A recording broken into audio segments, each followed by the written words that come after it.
secret. It's not really so much as a secret, I guess, in the traditional sense of secrets. It's more something I've discovered, something really freaking cool. And now this isn't earth-shattering. There will be no earth-shattering kaboom. But previously, when I would write something, I should preface this by saying that my entire process has changed drastically, Muse. It has nothing to do with you.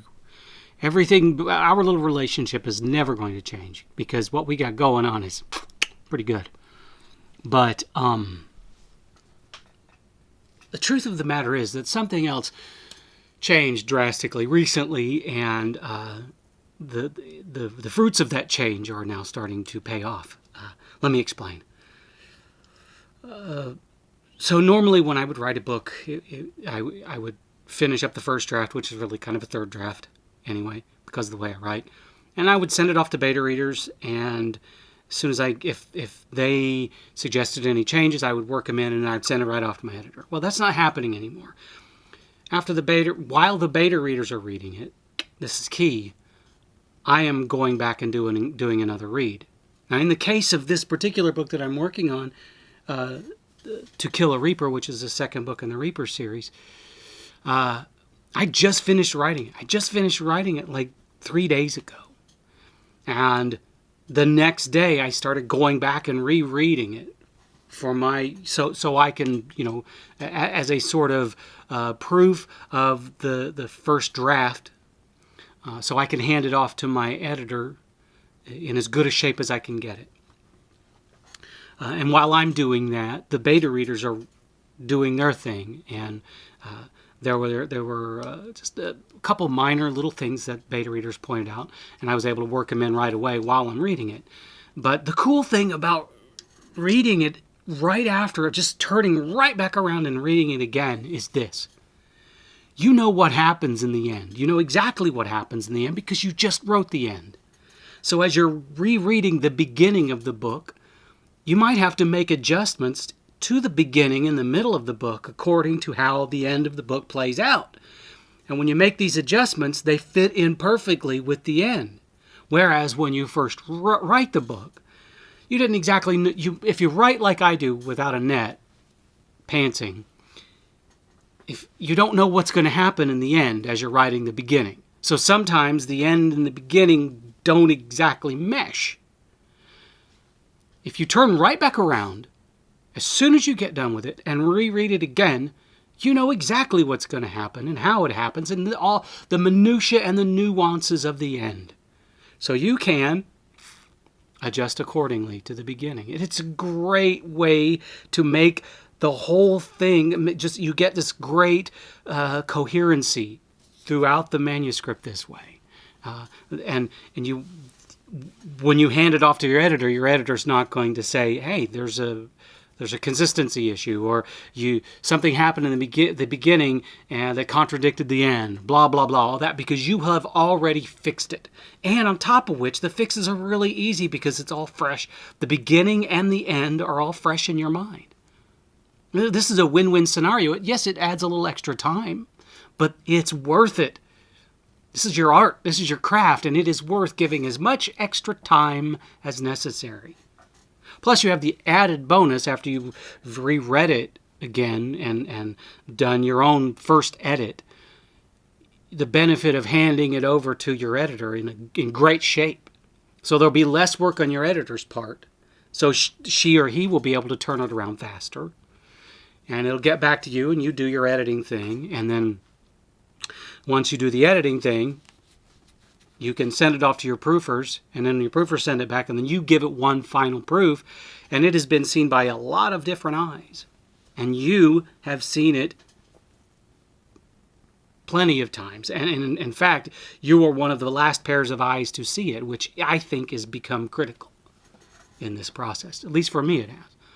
But the idea that you can adjust the beginning and the middle of the book accordingly to the end, I think will absolutely change your writing.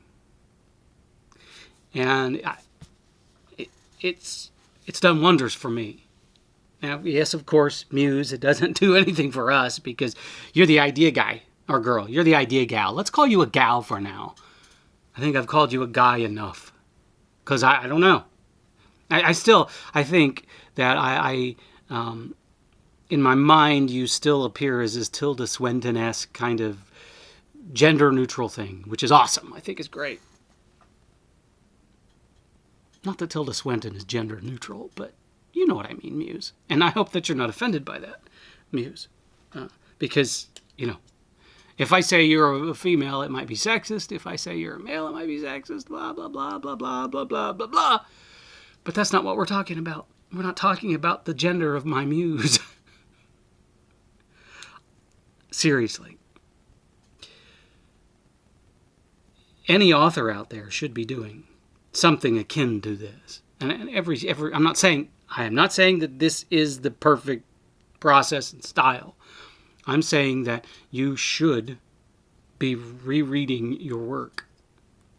And I think that rereading your work as soon as you finish that first, second, or third draft makes perfect sense. If you want consistency and a coherent through line, reread it right away. I know some people, and I used to be this way. When I got done with the first, second, or third draft of a book, sometimes I felt like I'm done with this. I can't look at this again. The cool thing about it is I'm rereading this book, and I'm really enjoying it because I had put so much energy into the end of it that I had forgotten what I did at the beginning of it. So the beginning is all new to me, and by the time I get to the end, it'll be new too because I don't remember what I did in the end. Well, I do, but not some of the gory little details. So yeah, but I think what is truly important for an artist is to always be able to step back and view the process with as much of an unbiased eye as you can. And in viewing that process, you can determine what's working and what's not working. And have the ability to set your ego aside and say, this is not working, and change it. Because you've got to evolve constantly. And I'm not just talking about, evolving the ideas of artwork that you create, but evolve the process by which you create these bits of art. Because if you're not evolving, you may as well step aside, because everyone else is. And that's just my take. What do you think, Muse? You don't care. You don't care about my process. All you care about is that I hear your ideas, and I do. Boy, do I ever hear your ideas.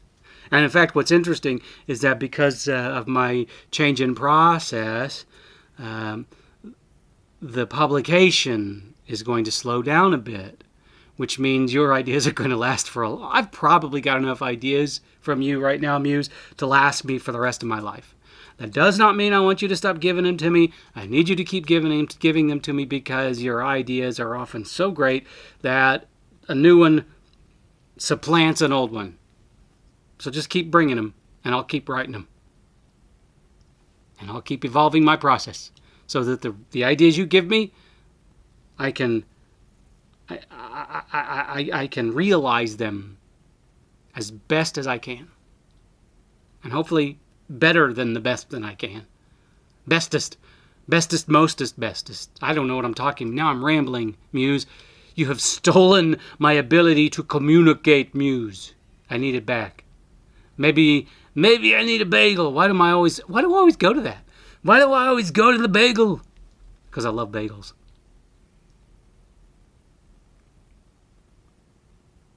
Sometimes being an artist means being in touch with the fact that at random moments, your sanity might leave the building. That's okay, because it always comes back.